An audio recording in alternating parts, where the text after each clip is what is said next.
The small cafe near the old train station was usually quiet in the afternoon. The walls were painted light brown, and soft sunlight came through the dusty windows. People came here to drink coffee, read, or rest their minds for a while. In one corner stood an old piano. Some keys were yellow, and a few were slightly loose, but it still worked. A man named Adam sat near that piano with his young son. Adam was in his early 30s. His jacket was worn, and his shoes had seen many long walks. His son, Leo, was 6 years old and sat on a chair swinging his legs slowly. Leo watched his father with curious eyes. Adam was a single dad. Life had not been gentle with him. Years ago, he had dreams of becoming a music teacher or maybe even a composer. But dreams often change when reality steps in. His partner had passed away when Leo was still very small. From that day, Adam learned how to be both father and mother. He worked simple jobs, cleaned offices at night, and fixed things during the day.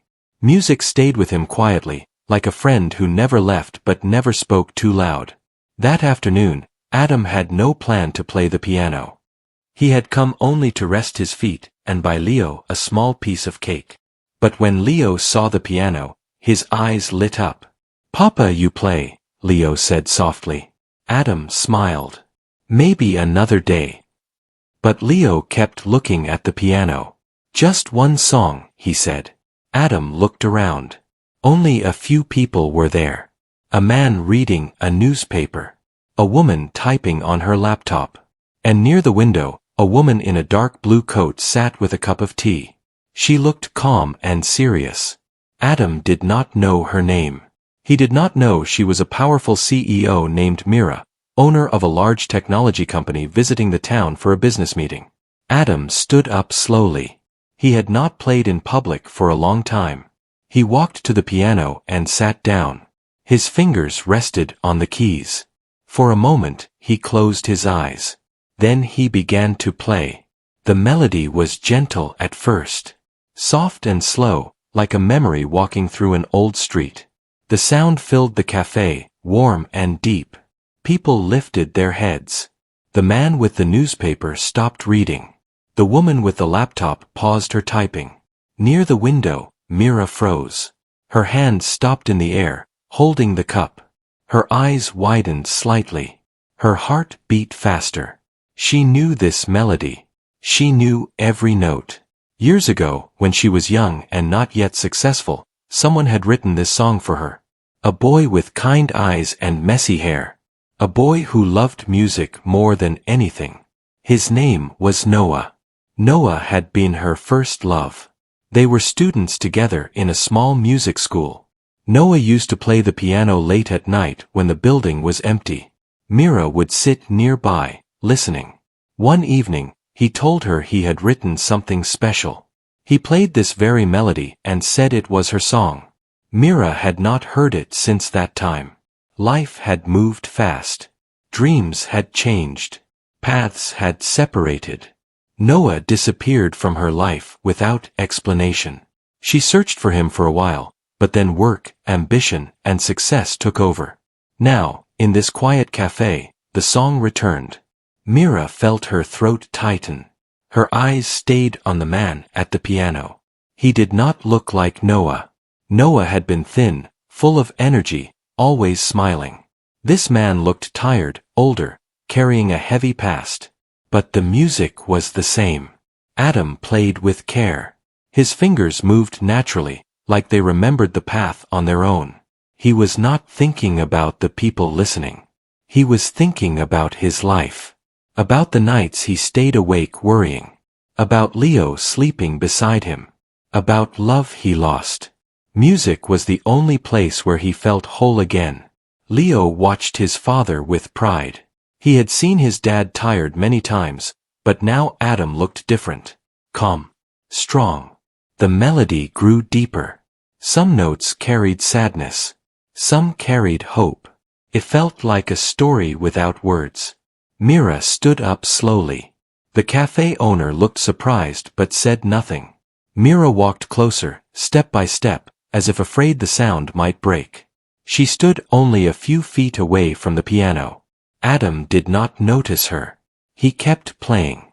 When the song ended, the cafe was silent for a second. Then soft claps followed. Not loud applause, just gentle appreciation. Adam opened his eyes. He felt shy suddenly. He stood up and gave a small nod. "Thank you," he said quietly. Mira stepped forward. Her voice was steady, but inside she felt shaken. "Where did you learn that song?" she asked. Adam looked at her. He noticed her serious face and sharp eyes. "I wrote it," he replied simply. Myra's breath caught. "You wrote it," she repeated. "Yes," Adam said. "A long time ago." Mira studied him carefully. His face, his hands, his posture. She searched for something familiar. "My first love wrote that song for me," she said slowly. "His name was Noah." Adam's expression changed. His smile faded. A shadow passed over his eyes. "That was my name once," he said. The cafe felt suddenly smaller. Mira stared at him. "What do you mean once?" Adam looked toward Leo, who was now playing with a spoon on the table. Adam lowered his voice. "I changed my name after some things happened," he said. "I wanted a quiet life. I wanted to forget some pain." Mira felt dizzy. "Why did you disappear?" she asked. "I waited. I looked for you." Adam swallowed. His hands clenched slightly. "I was young and scared," he said. "I had family problems. I thought I would hold you back. I thought you deserved better." Myra's eyes filled with emotion, but she held it in. She had learned to control her feelings in boardrooms and meetings. "And now," she said, "you play that song here like it never mattered." "It always mattered," Adam replied. "I just never had anyone to play it for again." They stood there, two people from the past meeting in the present. Leo walked over and held Adam's hand. "Papa, who is she?" he asked. Adam looked down at his son. "A friend from long ago." Mira looked at Leo. Her voice softened. "He is your son." "Yes," Adam said. "He is my world." Mira nodded slowly. Her heart felt heavy and warm at the same time. "I am glad I heard the song again," she said. "It reminded me of who I was before everything became so busy." Adam gave a small smile. "Music does that." Mira picked up her coat. "I am staying in this town for a few days," she said. "If you are willing, I would like to talk again." Adam hesitated. Life had taught him to be careful. But something in her eyes felt honest. "We can meet here," he said. "Leo likes the cake." Leo smiled. Mira smiled too. As she walked toward the door, she looked back once more at the piano. The song had found its way home, even after so many years.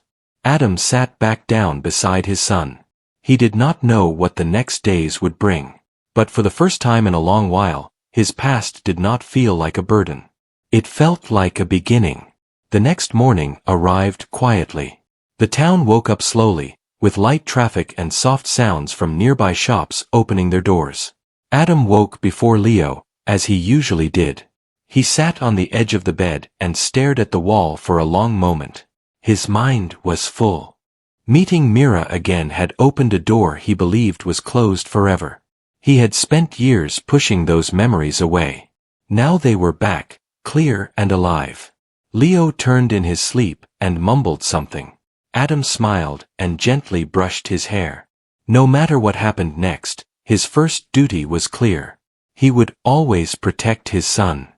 Later that day, Adam and Leo returned to the cafe. Adam told himself they were only there for cake and quiet time. But deep inside, he knew he was waiting. Mira arrived exactly at noon. She wore simple clothes this time. No sharp jacket, no formal bag. She looked more like the young woman Adam remembered. Calm but thoughtful. Leo noticed her first. "Papa, the piano lady," he said. Mira smiled and waved at him. "Hello again," she said. Adam stood up. "You came," he said. I said I would, Mira replied. They sat at a small table near the piano. Leo focused on his cake, fully happy. For a few moments, neither Adam nor Mira spoke. Years of silence stood between them. I never stopped thinking about that song, Mira said finally.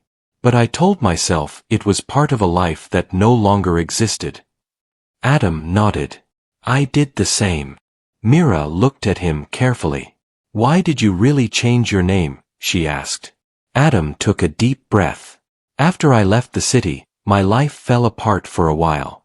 Music work was hard to find. I took small jobs. When Leo was born, I wanted to protect him from my past mistakes. Changing my name felt like starting fresh. Mira listened closely. She was used to leading conversations, but this time she followed. And Leo's mother? She asked gently. Adam's eyes softened. She was kind, strong. She believed in me when I did not believe in myself. Losing her changed everything. I am sorry, Mira said. Adam nodded. Thank you. The cafe felt warmer now, less heavy. Mira placed her phone on the table. I run a company now, she said. But success came with cost. I lost touch with music, with myself. Adam looked surprised. You always wanted to build things, he said. I still do, she replied. But I forgot why. Leo finished his cake and looked at the piano. Papa, play again, he said. Adam hesitated, then stood up. Mira watched closely. This time, Adam played something new. The melody was brighter. It carried hope and movement, like walking towards sunlight after a long winter. Mira closed her eyes. The sound reached something deep inside her. When the song ended, she clapped softly. You never stopped growing, she said. Adam smiled. I just grew quietly. That afternoon turned into evening. They talked about small things. About the town. About Leo's school. About music. Before leaving, Mira said, I want to do something. But I need time to think. Adam did not ask what she meant. The next days passed quickly. Mira visited the cafe often. Sometimes she sat quietly and worked on her laptop. Sometimes she listened while Adam played. Sometimes she played simple tunes herself, laughing when she missed a note. People began to notice. One afternoon, a local teacher approached Adam. You play beautifully, she said. Have you ever thought about teaching again? Adam laughed softly. I thought that door was closed. Doors open in strange ways, she replied. That night, Adam sat alone after Leo fell asleep. He thought about his life. About music. About Mira. Fear and hope mixed together. The next morning, Mira invited Adam for a walk near the river. Leo stayed with a neighbor he trusted. The river moved slowly, reflecting the sky. I want to help you, Mira said. Not as charity. As partnership. Adam stopped walking.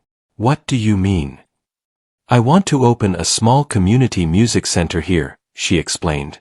A place for kids and adults. Simple. Honest. You would lead it. Adam felt his chest tighten. I do not know if I can. You already are, Mira said. You just do not see it yet. Adam looked at the water. He thought about Leo. About stability. About risk. I am scared, he admitted. So am I, Mira said. But fear does not mean no. Adam took a long breath. Let me think. That evening, Adam talked with Leo.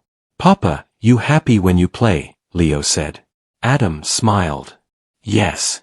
Then do happy things, Leo said simply. Adam hugged him. The next day, Adam met Mira again. I will try, he said. Mira smiled, not like a CEO, but like the girl who once listened to a song written just for her. They shook hands, both knowing their lives were about to change again. Outside, the old piano waited silently, ready for the next chapter. The morning air felt lighter than usual. Adam stood outside the small building Mira had rented near the river. It was old, but strong, with wide windows and wooden floors. Sunlight entered freely, as if it had been waiting for music. Adam held the keys in his hand. They felt heavy and important. Leo stood beside him holding a small backpack. Inside it were his crayons and a notebook. "This is your place, Papa," Leo said. Adam smiled and nodded. Mira arrived quietly. She wore a simple shirt and loose hair. No meetings, no calls, no rush, just presence. They unlocked the door together. The space was empty, but full of promise. A piano stood in the center, freshly restored. Mira had arranged it without telling Adam. When he saw it, his eyes softened. "You remembered," he said. "I never forgot," Mira replied. That day they cleaned together. They moved chairs, wiped dust, and opened windows. People passing by stopped to look. Some smiled, some asked questions. By afternoon a small sign was placed near the door. It read, "Community Music Room, all welcome." The first visitor was an older man. He said he once played guitar, but stopped years ago. Adam invited him in. Then came a young girl with her mother, then two boys laughing and pushing each other. Music slowly filled the room, not perfect, not loud, but honest. Leo sat in a corner drawing pictures of the piano. He looked up, often watching his father. He had never seen Adam smile this much. Days passed. The room became alive. Morning classes, evening sessions, quiet afternoons. Adam taught patiently. He never rushed anyone. He remembered how it felt to be unsure. Mira helped when she could. She handled paperwork and repairs, but more than that, she listened, she laughed, she learned again. One evening after the room closed, Adam stayed back. He sat at the piano, alone. Mira watched from the doorway. He played the melody again, the one from long ago, but this time it sounded different. It was softer and stronger at once. Mira sat beside him when he finished. "That song has grown," she said. "So have we," Adam replied. Silence wrapped around them gently. Later that night, Adam walked home with Leo. The stars were visible, bright and calm. Leo held Adam's hand tightly. "Papa," Leo said. "Yes. You are not sad like before." Adam stopped walking. He bent down to meet his son's eyes. "I still feel sad sometimes," he said. "But now I also feel full." Leo nodded, as if that made perfect sense. Weeks turned into months. The music room became a safe place, not just for notes, but for hearts. People shared stories without fear. Music made space for them. One afternoon, a woman from the city visited. She offered Adam a chance to move back to teach at a big school with better pay. Adam listened politely, then he looked around at the kids, at the piano, at Leo drawing near the window. "I am already where I need to be," he said. That evening Adam spoke with Mira. "I want this to stay simple," he said. "No pressure, no expansion." Mira smiled. "That is why it works," she said. They sat by the river as the sun lowered. Water reflected gold and orange. "I used to think love was about holding on tightly," Mira said.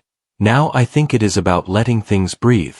Adam nodded. "I used to think leaving was protection. Now I know staying can be braver."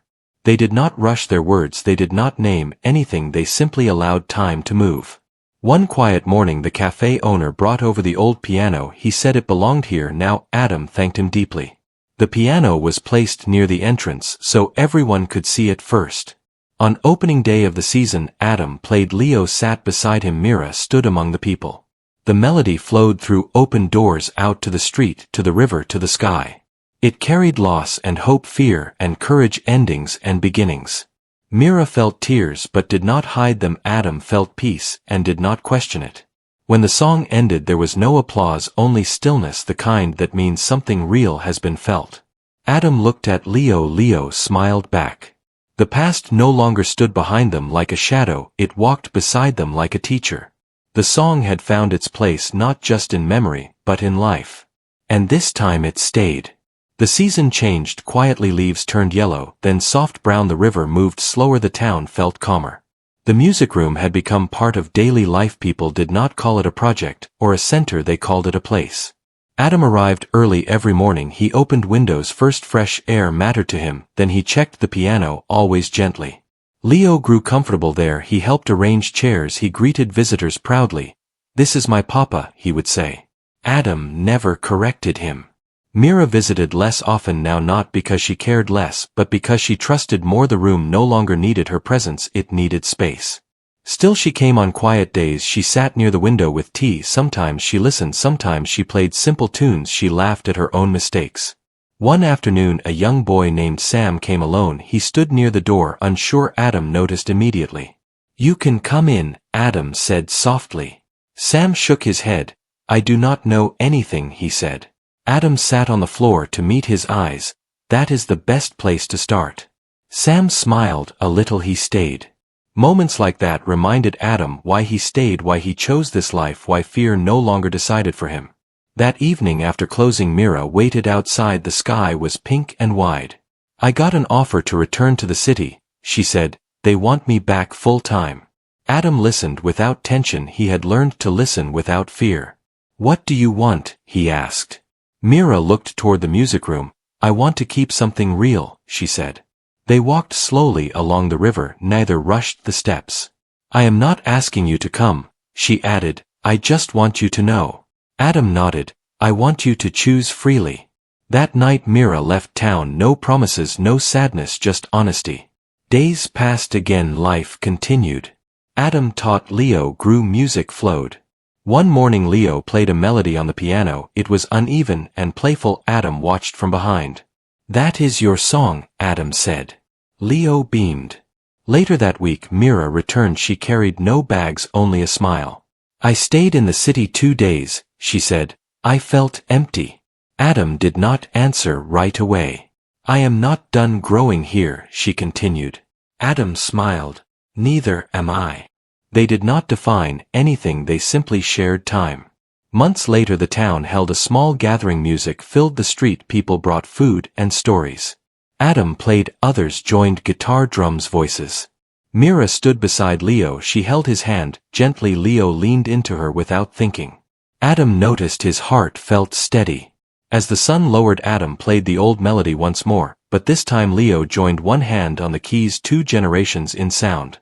Mira closed her eyes. She did not see the past anymore. She saw the present. When the music ended people smiled quietly. No loud noise, just warmth. That night Adam locked the door. He looked back. Once the piano rested peacefully. Life was not perfect, but it was honest. The song that once held a goodbye now carried a future. And this time it was shared.